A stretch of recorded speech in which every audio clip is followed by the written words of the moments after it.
I know. It's another salad recipe, but that's kind of my thing. I'm really good at making salads. I'm pretty sure my friends are only watching this channel to poach my salad recipes. Hello, I'm Liv, and welcome to the Leopard Lodge. If you're new here, this is a channel dedicated to creative projects in the home. Today we will be discussing how to build a good salad, in my humble, actually not that humble opinion. As an example, I will be using a fig salad because figs are delicious and magical and they're finally in season and they're basically my favorite fruit ever.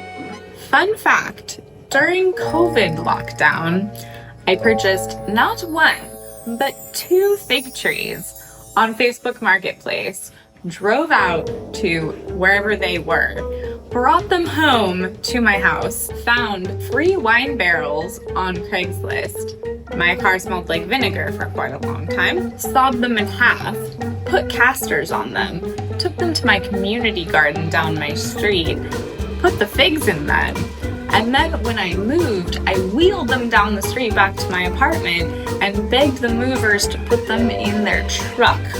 That is how committed I am to figs. I have yet to get any fruit from them. Anyway, back to the salad. But of course, step 1, make a cocktail.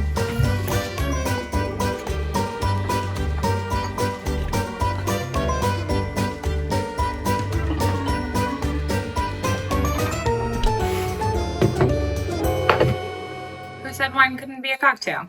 This is Pepeño, a delicious Chilean light-bodied red made from the País grape, a rustic wine meant to be drunk young, often unfiltered, fresh, lively, often juicy, but also with this kind of slightly smoky, savory, bitter characteristic.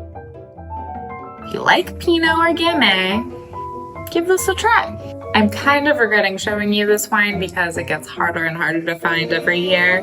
This specific producer has been featured by the New York Times and Bon Appetit, so the shop I work at could only get a case, and I was only able to purchase 2, which is very sad, but I suppose wine is meant to be shared, so go get yourself some Pepeño, but don't buy all of it, please. So anyway, salad. I have a certain basic formula when I make most salads. It's not necessarily a hard set of rules, but kind of more of a guide. And I may or may not have accidentally and or on purpose made it into kind of a movie analogy. So of course, starting with the star, we of course have to have a main character. Usually a fruit or protein. In this case, we have figs. Because figs are the star of my heart. A green love interest. Something that will complement the main character, but not steal the show. Here we have arugula and frise. Here's my green love interest. Huh? And mint. So I guess we have kind of a love triangle going here. Or is it a love square? A crunchy or a chewy frenemy.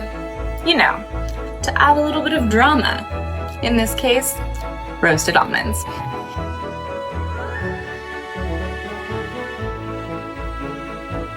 An allium conflict. I say this because I feel like people get conflicted about having alliums in their salads. They're too sharp, they're too bitter, they're too spicy. But as you know, I have a lot of tricks for dealing with that. In this case, we have fennel, which isn't actually an allium, nor is it really that controversial or offensive, but just go with it, okay? A supportive, creamy best friend. Cheese is always there for you when you need it, am I right? Here we are using shaved grana, which is an aged cheese similar to Parmesan but without the price tag. It's not aged quite as long as Parmesan, nor is it quite as good. If you can afford the real thing, by all means. If you don't eat cheese, try slipping a little bit of tahini or vegan mayo into your salad dressing so you don't feel unsupported. An acidic plot twist. Just when you were getting comfortable with the narrative, acid is there to change up the game. Whatever salad dressing you're making must include vinegar or citrus. In this salad, I'll be making a dressing very similar to the one I made in the citrus salad video with a few tweaks. A little bit of grated garlic, 4 tablespoons of olive oil,